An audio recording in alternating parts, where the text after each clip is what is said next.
ایک تو یہ دوسرا آپ نے جو کہا نا کہ سیاسی صورتحال، میں سمجھتا ہوں کہ الیکشن میں جو شکوک و شبہات جنم لیتے رہے نا، اس کی وجہ تھی امن و امان کی صورتحال.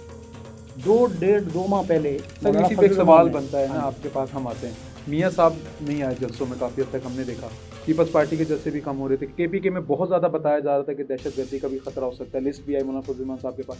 اچھا اسی کے ساتھ اگر ہم دیکھتے ہیں تعلیمی اداروں میں آپ دیکھ رہے ہیں کہ اسلام آباد کی 3 یونیورسٹیز کو بند کر دیا گیا، 4 یونیورسٹی کو چلیں 4 کر لیتے ہیں اس کو. تو میاں صاحب کا نہ آنا، تھریٹس ہمیں سننے میں آ رہے کہ ان کو بہت شدید تھریٹس تھے. دیکھیے وہ کیا بات بات ہے کہ یہ بات بڑی اہم ہے کہ مولانا فضل الرحمان نے 1.5-2 ماہ پہلے کہا تھا کہ الیکشن ملتوی کر دی جائیں کچھ 1-2 ماہ کے لیے کہ ابھی سیکورٹی کے معاملات اچھے نہیں ہیں. پھر آپ حملے دیکھیں، خودکش حملے بھی ہوئے، ٹارگٹ کلنگز ہوئیں، پھر سرحد پار سے جو در اندازی ہوتی رہی وہ سارے واقعات ہوئے. اب یہ ہوا ہے کہ کراچی میں اس بات کو بڑے حساس معاملہ ہے، اس کو بڑے دانش کے ساتھ دیکھنا چاہیے کہ کراچی میں جو مولانا جو جسٹس تقی عثمانی صاحب کے حملے کے الزام میں، ان پہ حملے کے منصوبہ بندی تھی، ان کے حملے کے الزام میں 2 ملزم گرفتار ہوئے، اندرون سندھ کے رہنے والے تھے. انہوں نے یہ انکشاف کیا کہ ہم نے پنجاب اور خیبر پختونخوا میں اہم شخصیات کو ٹارگٹ کر رکھا ہے اور ہم نے ان کو مارنا تھا. حساس اداروں کے سامنے حساس اداروں کی موجودگی میں یہ کہا. پولیس کا کوئی کردار اس میں سچ نہیں تھا، پولیس بعد میں شامل ہو گئی ہوگی، کراچی کی پولیس، سندھ کی پولیس، لیکن ان 2 ملزموں نے جب یہ انکشاف کیا تو ان کے انکشاف پر قانون نافذ کرنے والے ہمارے ادارے جو ہیں، ان کی انٹیلیجنس جو ہے وہ انٹیلیجنس بیس آپریشن ہوا، 3 اور لوگ گرفتار ہوئے. تو 3 ان لوگوں نے ہمارے لاہور کی 2-3 سابق وزراء اعظم سمیت 2-3 اہم شخصیات کا تذکرہ کیا. وزیر اعظم میں تو پھر ہمارے پاس لاہور سے میاں نواز شریف صاحب ہیں یا میاں شہباز شریف صاحب ہیں، ان کا تذکرہ کیا نا کہ ہم ان کو بھی ٹارگٹ کر سکتے ہیں. پھر انہوں نے کہا کہ خیبر پختونخوا میں جو لوگ ہیں ان کو بھی ٹارگٹ کیا جائے گا. وفاقی دارالحکومت کا انہوں نے کہا کہ اسلام آباد میں. تو اس کے بعد ان 2 کی گرفتاری پہ 3 پکڑے گئے. 3 کی گرفتاری پہ اسلام آباد کے سبربن میں 12 کہو ہے نا جگہ وہ جو چھرا پانی مری روڈ کے اوپر جو گاؤں ہیں، اس طرف جو گاؤں ہیں پنڈی اوپر سائڈز کے جا رہی ہیں، مری کے ساتھ لین میں جا رہی ہیں، جو پنڈی یہاں سے آپ شروع ہو جائیں اگر چکری سے اسلام آباد تک اور مری تک، یہ جتنے سبربنز ہیں جو مضافاتی علاقے، ملیخا بستیاں جو ہیں، وہاں ایک اسٹریٹجک آپریشن کیا ہے.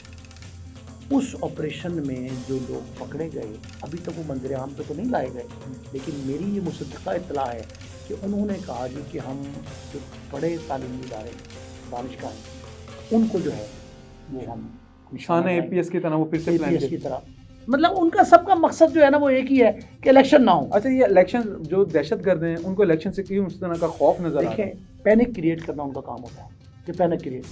اب آپ کو پتہ ہے کہ اسلام آباد کی یونیورسٹی بند ہوئی، کالج اسکول بند نہیں ہوئے، لیکن جو ضلع انتظامیہ اسلام آباد ہے، فیڈرل ٹیریٹری انتظامیہ جو ہے، اس نے یہ کہا ہے تمام تعلیمی اداروں کے فینس لگائیں، اپنے ہیں دیواریں اونچی کریں، جو کیمرہ سی سی ٹی وی فوٹیج ہم دیکھیں نا، فینس اونچی کر لیں، دیواریں بڑی کر لیں، اور یہ ڈیٹرنٹ ہے سر، ڈیٹرنٹ ہے. لیکن ہم دیکھتے ہیں کہ پاکستان کب تک اس چیز کا شکار رہے گا. ہر الیکشن میں ہم دیکھتے ہیں، پچھلے الیکشن میں دہشت گردی کے خطرات ہیں. ہم 2013 میں چلے جائیں تو اس وقت بڑے شدید کہا جا رہا تھا، پیپلز پارٹی کو کہتے تھے نہیں کہ جیسے کرنے کی اجازت دی جا رہی تھی، حکومت میں بھی تھی، 2008 کے بعد 2013 کا الیکشن ہوا. اچھا اس میں تو یہ کب تک یہ پاکستان اس چیز کو دیکھے گا اور کیسے چلے گا؟ کوئی مستقل کا کوئی پلان ہی؟ پھر اگلے الیکشن آئیں گے پھر ہم اسی میں آ جائیں گے. دیکھیں دہشت گردی کئی قسم کی ہے، اتنا بڑے ہم نے 2 آپریشن کر لی، ضرب عضب کیا ہم نے، اس کے بعد ایک اور آپریشن کیا. نہیں کمی تو آئی ہے. دیکھیں 9/11 جو تھا نا امریکہ کا، اس کے بعد سے جب سے 9/11 ہوا ہے، پاکستان کی براہ راست جنگ تو نہیں ہوئی، لیکن پاکستان حالت جنگ میں ہے، حالت جنگ میں ہے. ابھی جو ایران کا واقعہ تھا تو آج معاملہ وہ ٹھیک ہو گیا، وہ آ گئے ہیں. پاکستان کے دعوت میں وزیر خارجہ بھی آ گئے، وہ وزیر خارجہ بھی ایرانی آ رہے ہیں. پھر دونوں سفراء جو ہیں چلے گئے اپنے جانے کے تیار ہیں، تہران میں اور پاکستان میں. یہ سارا کچھ اپنی جگہ پہ ہے، یہ سارا ہو رہا ہے. لیکن جو حالت جنگ ہے اس سے نپٹنے کے لیے ہمارے جو فوج پاکستان کے مختلف ادارے ہیں، ان کی انفارمیشن بھی اور ان کے آپریشن بھی دونوں بہت جاندار ہیں. اس کے نتیجے میں ہم نے بڑے بڑے نیٹ ورک جو ہیں وہ ختم کیے ہیں، لیکن اب ایسے نیٹ ورک بھی جنم لے رہے ہیں جو بالکل نو خیز ہیں. نئے گروپ سامنے آ گئے تو ان دہشت گرد گروپوں سے ملنے اور نپٹنے کے لیے ان کا ٹھکانے ان کے ختم کرنے کے لیے اسٹریٹجی بنی ہے، بہت خفیہ رکھا جا رہا ہے. لیکن آج بڑی ایک خوشائن بات سامنے آئی ہے. میں نے ابھی تھوڑی دیر پہلے دیکھا ہے مولانا فضل الرحمان صاحب کا بیان. وہ جب سے افغانستان سے ہو کے آئے ہیں نا، ہمارے ہاں زیادہ تر جو واقعات ہیں نا ان میں ہمارے دونوں ہمسایہ ممالک شامل ہیں، یا افغانستان ہے یا انڈیا ہے. تو ان میں انڈیا سے تو ہم بیک ڈور ڈپلومیسی رکھتے ہیں، لیکن جو مولانا فضل الرحمان صاحب نے کام کیا ہے نا، وہ کہتے ہیں، آج ان کا بیان سامنے ابھی آیا تھوڑی دیر پہلے، میں نے افغانستان کا دورہ کر کے ہیں. دورہ کر کے آئے نا، انہوں نے یہ کہا جی کہ میں نے ایک طرح ڈال دی، ایک بنیاد رکھ دی، اس پہ ہمارا تعمیر کر کے ہم پاکستان کو امن کا گہوارہ بنا سکتے ہیں. وہ کیا فارمولہ ہے؟ وہ فارمولہ آج رات تک یا کل صبح تک جو ہے نا انرتھ ہوگا. اچھا سر، آن ایئر آ جائے گا فارمولا جو بھی ہوگا، منزل عام پہ آ جائے گا. آپ نے کہا اگر ہم اس دہشت گردی سے نکلیں، پھر ہم بات کرتے ہیں سوشل میڈیا کی ایک دفعہ پہ. آپ سوشل میڈیا سے بھی باہر آ جائیں، پھر ہم الیکشنز میں آ جاتے ہیں ایک دفعہ پہ. آپ یہ دیکھیں اتنی بڑی تعداد میں دعویٰ کیا جا رہا ہے کہ جو پی ٹی آئی کا ووٹر ہے وہ ہے پورے اپنے ووٹر کو. الیکشنز کے بعد آپ کو کیا لگتا ہے پاکستان کس صورتحال میں کھڑا ہوگا؟ ہم نے دہشت گردی دیکھ لی، ہم نے دیکھا کہ 2 سابق وزیر اعظم کو تھریٹ میں پورے پاکستان سے بندے بلائے جا رہے ہیں، تعلیمی ادارے بند ہو رہے ہیں. پھر عوام میں ایک انارکی نہیں آ جائے گی الیکشن کے رزلٹ کو لے کے؟ اگر ویسا رزلٹ نہ آیا یا ویسا رزلٹ پریزنٹ نہ ہو سکا، میں آپ کو ایک بات بتاؤں، تو یہ انارکی کے لیے ہم پھر کتنا پیچھے چلے جائیں گے؟ انارکی خدا نہ کرے خاکم بدہان کہ ایسا ہو. اگر کسی بھی جماعت نے، خاص کر پی ٹی آئی نے، اگر انتخابی نتائج تسلیم نہ کیے تو یہ بہت خطرناک ہوگا. سر بظاہر وہ نہیں کریں گے. دہشت گردی سے زیادہ بڑی دہشت گردی ہوگی جو ہو رہی ہے نا، خون ریزی، اس سے بڑی خون ریزی ہوگی. خدا نہ خاص کر مجھے دکھائی دے رہا ہے کہ اگر ہم نے یہ سن لیا کہ جی وہ معاملہ کسی نے فلاں نتائج کو چیلنج کر دیا، نہیں ماننا رزلٹوں کا بائیکاٹ کر دیا رزلٹس کا، تو پھر یہ سمجھ لیں کہ ہم خدا نہ کرے کیسا ہو کہ ہمیں کسی نئے سانحے مشرقی پاکستان سے 2-4 ہو رہے ہوں گے. اس سے بچنے کے رحم لیے کرے. لیکن خدا رحم کرے. آپ یہ دیکھیں نا، پاکستان میں ایک رواج ہے کہ بھائی آپ ہمیشہ دیکھتے ہیں کہ پاکستان میں الیکشن کے رزلٹ کو نہیں مانا جاتا، چاہے وہ 2008 کے الیکشن ہو، چاہے وہ ایک روایتی بات اور ہے، 2018 کے، پھر 2024 کے اب الیکشن آ گئے. چوتھا جمہوریت کا دوار آئے گا پاکستان میں، مسلسل جمہوریت چل رہی ہے پاکستان، اس کو بھی پازیٹیولی لے کے جا رہا ہے. لیکن اب ایسی کہ ہم دیکھ رہے ہیں کہ اتنی انارکی آ رہی ہے، جس طرح آپ بھی بتا رہے ہیں، دہشت گردی کا آنا، پھر سب سے بڑی ادھر اکنامی ہماری بالکل کریش کی گئی ہے. سو جو بھی حکومت آئے گی اس کا ہمیں چیلنج ہوگا اکانومی کو اٹھانا. اکانومی صحیح ہوگی تو آپ کی انارکی بھی کم ہو سکتی ہے. انگلش میں کہا جاتا ہے کہ empire is equal to economy. تو آپ اس کو کس طرح دیکھ رہے ہیں؟ پھر دیکھیں پاکستان میں جو اب اقتصادی اشاریے، معاشی اشاریے مل رہے ہیں، اس سے یہ بات کہی جا سکتی ہے کہ ہماری معیشت بہتری کی طرف گامزن ہے. چائنا دوبارہ انویسٹمنٹ میں تیار ہو گیا، سعودی عرب انویسٹمنٹ میں تیار ہو گیا، ایران کے ساتھ آپ کے معاہدے چل رہے ہیں، دبئی اور میں جو معاملات چل رہے ہیں، نئی انویسٹمنٹ، نئی سرمایہ کاری جو آ رہی ہے، نئے منصوبے آ رہے ہیں. وہ اگر حکومت مضبوط آئے گی، جمہوری حکومت جو آئے گی آنے والی 8 مہینے کے نتیجے میں، اس رزلٹس کے نتیجے میں جو حکومت آئے گی وہ اس پہ قابو کر سکے گی. اور وہی آپ دعا ہم یہ کرنی چاہیے کہ مضبوط جمہوری حکومت بنے. جب مضبوط جمہوری حکومت بنے گی تو ہم سیاسی چیلنجز سے بھی، اقتصادی چیلنج سے بھی، اور دہشت گردی کے چیلنج، امن و امان کے، ان سب سے مل سکیں گے. لیکن اس سے پہلے جو یہ کہا جا رہا ہے کہ جی یہ پی ٹی آئی سے بدلہ لینا، ان کے امیدواروں کو میدان میں آنے نہ دینا، ان کے گھروں پہ چھاپے مارنا، یہ پری پول ریگنگ ہے. اگر پری پول ریگنگ کا مسئلہ آج چل رہا ہے تو ریگنگ جو پولنگ ڈے ہے اس پہ ریگنگ کا مسئلہ انجینئرڈ ہو گئے. لیکن ہم نے کام کیا، الیکشن کمیشن نے بہت اچھا کام کیا، غیر ملکی مبصرین بلائیں، جرنلسٹ جو ہیں ان کو اسیس دی گئی ہے. پاکستان تو ہر الیکشن میں آ رہے ہیں. نہیں، لیکن یہ اچھا ٹرینڈ ہے. اچھا ٹرینڈ ہے.